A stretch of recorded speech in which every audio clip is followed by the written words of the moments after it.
Revolução e Contra-Revolução.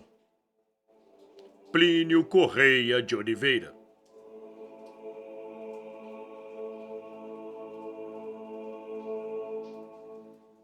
Introdução.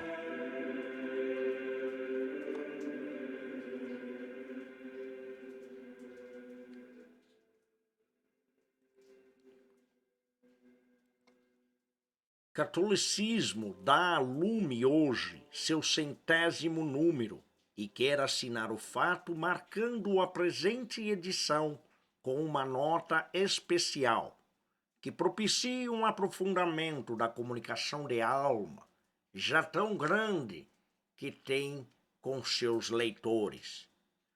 Para isso, nada lhe pareceu mais oportuno do que a publicação de um artigo sobre o tema Revolução e Contra-Revolução. É fácil explicar a escolha do assunto. Catolicismo é um jornal combativo. Como tal, deve ser julgado principalmente em função do fim que seu combate tem em vista. Ora, a quem precisamente quer ele combater? A leitura de suas páginas produz a este respeito uma impressão talvez pouco definida. É frequente encontrar nelas refutações do comunismo, do socialismo, do totalitarismo, do liberalismo, do liturgicismo, do maritainismo e de outros tantos ismos. Contudo, não se diria que temos tão mais em vista um deles, que por aí nos pudéssemos definir. Por exemplo, haveria exagero em afirmar que catolicismo é uma folha especificamente antiprotestante ou antissocialista. Dir-se-ia, então, que o jornal tem uma pluralidade de fins. Entretanto, percebe-se que na perspectiva em que ele se coloca, todos estes pontos de mira têm como que um dominador comum, e que é este o objetivo sempre visado por nossa folha. O que é esse denominador comum? Uma doutrina? Uma força? Uma corrente de opinião? Bem se vê que uma elucidação a respeito ajuda a compreender até suas profundezas toda a obra de formação doutrinária que catolicismo veio realizando ao longo destes 100 meses.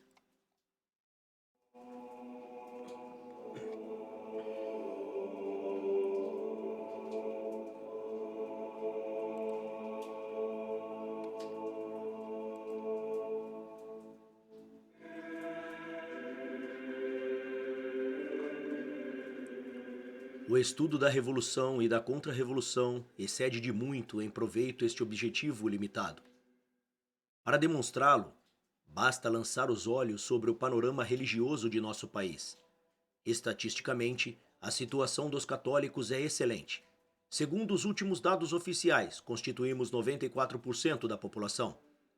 Se todos os católicos fôssemos o que devemos ser, o Brasil seria hoje uma das mais admiráveis potências católicas nascidas ao longo dos 20 séculos de vida da Igreja. Por que, então, estamos tão longe deste ideal? Quem poderia afirmar que a causa principal de nossa presente situação é o espiritismo, o protestantismo, o ateísmo ou o comunismo? Não, ela é outra, impalpável, sutil, penetrante, como se fosse uma poderosa e temível radioatividade. Todos sentem os efeitos, mas poucos saberiam dizer o nome e a essência.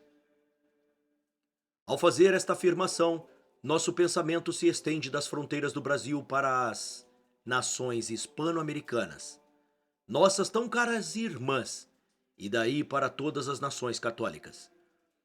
Em todas exerce seu império indefinido e avacilador o mesmo mal.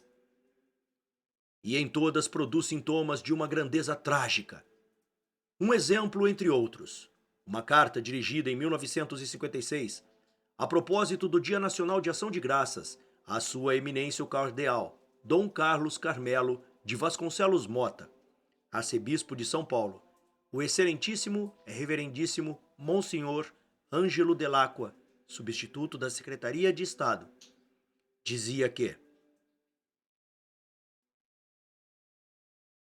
em consequência do agnotismo religioso dos estados, ficou amortecido ou quase perdido na sociedade moderna o sentido da igreja.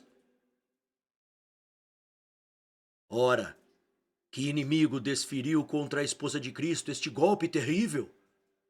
Qual a causa comum a este e a tantos males concomitantes e afins?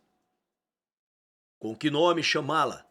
Quais os meios por que ela age? Qual o segredo da sua vitória? Como combatê-la com êxito? Como se vê, dificilmente um tema poderia ser mais flagrante e mais atual.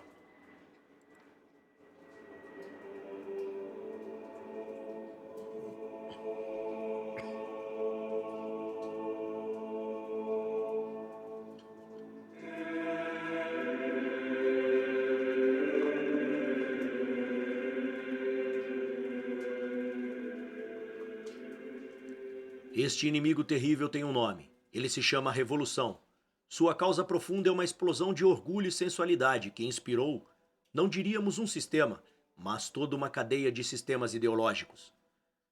Da larga aceitação dada a estes no mundo inteiro, decorreram as três grandes revoluções da história do Ocidente: a pseudo-reforma, a Reforma Francesa e o comunismo.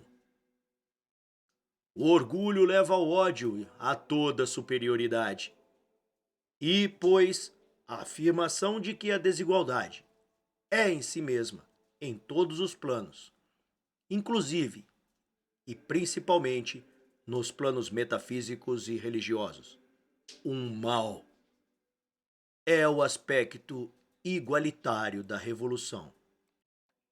A sensualidade de si tende a derrubar todas as barreiras. Ela não aceita freios e leva à revolta contra toda autoridade e toda lei, seja divina ou humana, eclesiástica ou civil. É o aspecto liberal da revolução. Ambos os aspectos, que têm, em última análise, um caráter metafísico, parecem contraditórios em muitas ocasiões, mas se conciliam na utopia marxista de um paraíso anárquico, em que uma humanidade altamente evoluída e emancipada de qualquer religião vivesse em ordem profunda, sem autoridade política e em uma liberdade total, da qual, entretanto, não decorresse qualquer desigualdade. A pseudo-reforma foi uma primeira revolução. Ela implantou o espírito de dúvida, o liberalismo religioso e o igualitarismo eclesiástico, em medida variável, aliás, nas várias seitas a que deu origem.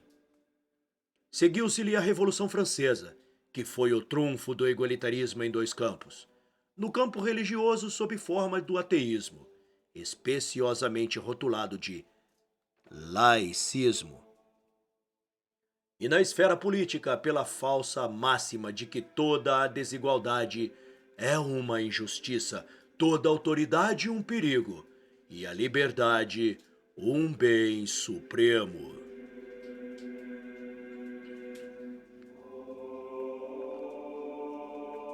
O comunismo é a transposição destas máximas para o campo social e econômico. Essas três revoluções são episódios de uma só revolução, dentro da qual o socialismo, o liturgicismo, a politique de la main-tendue, etc., são etapas de transição ou manifestação atenuadas. Sobre os erros através dos quais se opera a penetração larvada no espírito da revolução em ambientes católicos, o excelentíssimo, reverendíssimo senhor Dom Antônio de Castro Maier, bispo de Campos, publicou uma carta pastoral da maior importância.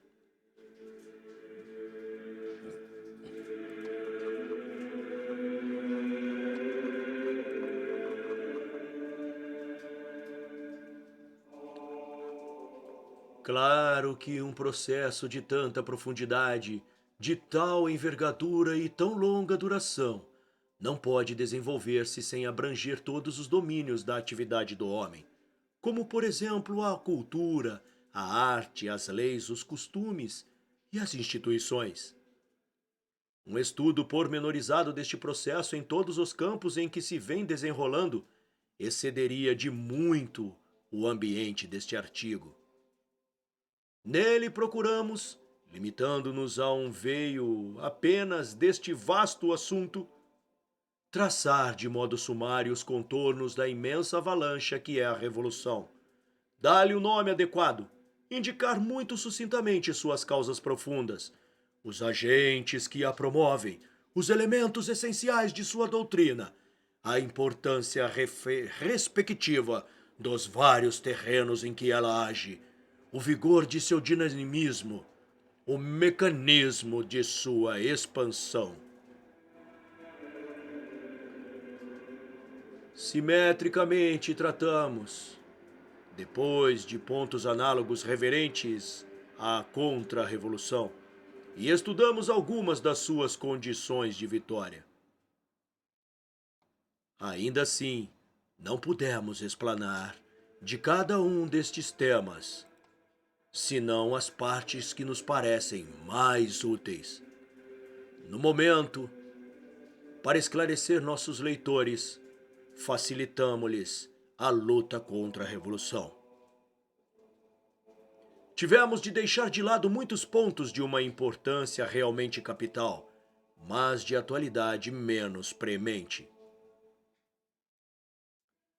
O presente trabalho, como dissemos, constitui um simples conjunto de teses, através das quais melhor se pode conhecer o espírito e o programa de catolicismo.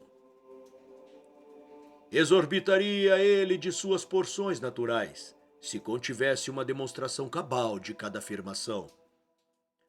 Cingimo-nos tão somente a desenvolver o mínimo de argumentação necessária para pôr em evidência o nexo existente entre as várias teses e a visão panorâmica de toda uma vertente de nossas posições doutrinárias. Tendo catolicismos leitores em quase todo o Ocidente, pareceu conveniente publicar uma tradução deste trabalho em separata. Preferimos o francês, já consagrado pela tradição diplomática, por ser o idioma de país católico mais universalmente conhecido. Este artigo pode servir de inquérito. O que no Brasil e fora dele pensa exatamente sobre a Revolução e contra-revolução o público que lê catolicismo, que é certamente dos mais inofensivos à Revolução. Nossas proposições, embora abrangendo apenas uma parte do tema, podem dar ocasião de cada um se interrogar e nos enviar sua resposta, que com todo interesse acolheremos.